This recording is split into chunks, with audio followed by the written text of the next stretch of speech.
She pointed her clipboard like it was a weapon, told me to obey or face the consequences. But I wasn't afraid. I'd read the rules, and I had the neighbors behind me. When I stood up to our HOA tyrant, she lost her grip, her power, and her mind. And the garden she tried to destroy? It became a symbol of everything she couldn't control. A homeowners association president ordered me to obey. I refused. She totally lost her mind. Have you ever stood your ground against someone who thought they owned the world? In the quiet cul-de-sac of Maple Grove, I learned what happens when you defy an HOA president drunk on power. Karen, our self-appointed neighborhood queen, thought her word was law until I said no, and her empire of control crumbled in spectacular fashion. It all started with a simple idea, a community garden. Maple Grove was a tidy but soulless subdivision, all manicured lawns and beige siding. I wanted to bring some life to our street, so I proposed a small garden in the common area, a patch of vegetables and flowers to unite neighbors. The idea caught fire at our monthly HOA meeting. Neighbors clapped, shared seed catalogs, and volunteered tools. Even old Mr. Jenkins, who rarely left his house, offered his heirloom tomato seeds. But Karen, perched at the head of the table like a monarch, pursed her lips. A garden? That's a maintenance nightmare. Denied. Her gavel hit the table and the room fell silent. I raised my hand. Can we vote on it? The bylaws allow member input. Her eyes narrowed. I said no, Sarah. Obey the rules or face fines. The threat hung heavy, but I wasn't backing down. The truth was, Karen's reign had been suffocating Maple Grove for years. She'd risen to HOA president through unchallenged elections, her clipboard a scepter of authority.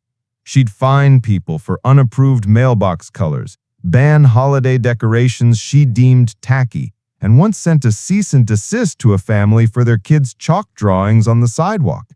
But the garden was my line in the sand. I dug into the HOA bylaws, dense, jargon-filled pages, and found gold. Any community project could be approved by a 2/3 residential vote, no president's veto required. I rallied neighbors, collected signatures, and presented a formal petition at the next meeting. Karen's face turned beet red as I read it aloud. "This is insubordination," she snapped, slamming her hand on the table. But the room wasn't hers anymore. Neighbors cheered, and the vote passed 28-3. The garden was on. Karen didn't take defeat lightly. The next morning, I woke to an email blast to the entire neighborhood, accusing me of undermining community standards and demanding I retract the petition or face legal consequences. I ignored it and started planting. With a dozen neighbors, we tilled soil, laid compost, and laughed as kids ran through sprinklers. It felt good to see something beautiful grow where once there was only a barren lot of land, like freedom.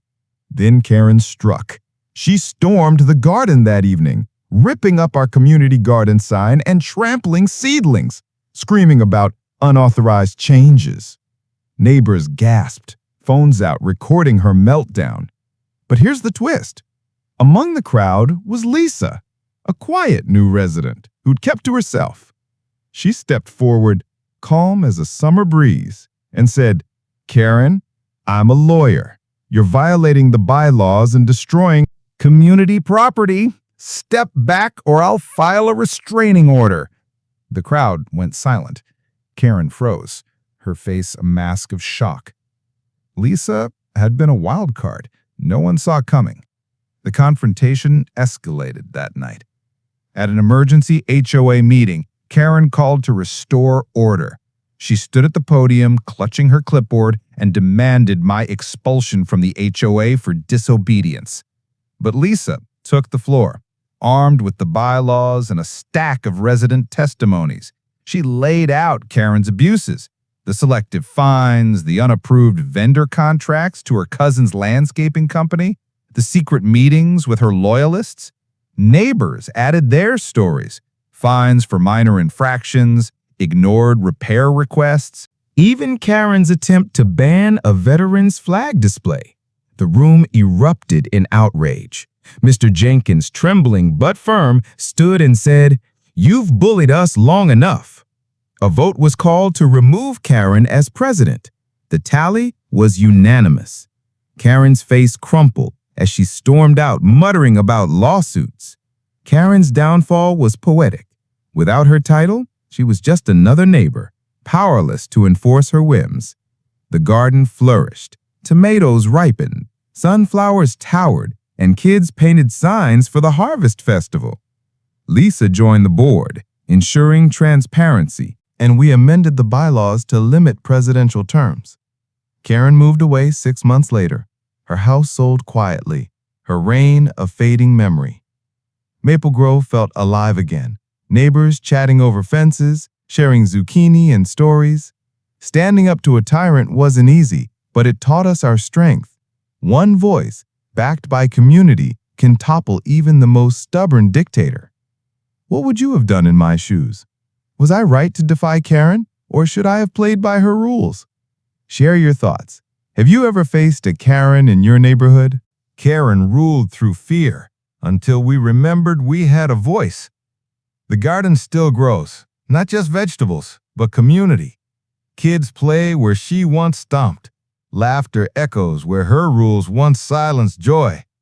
Standing up to her wasn't easy, but it reminded us, no one owns a neighborhood. We build it together. Would you have obeyed or planted the first seed of change?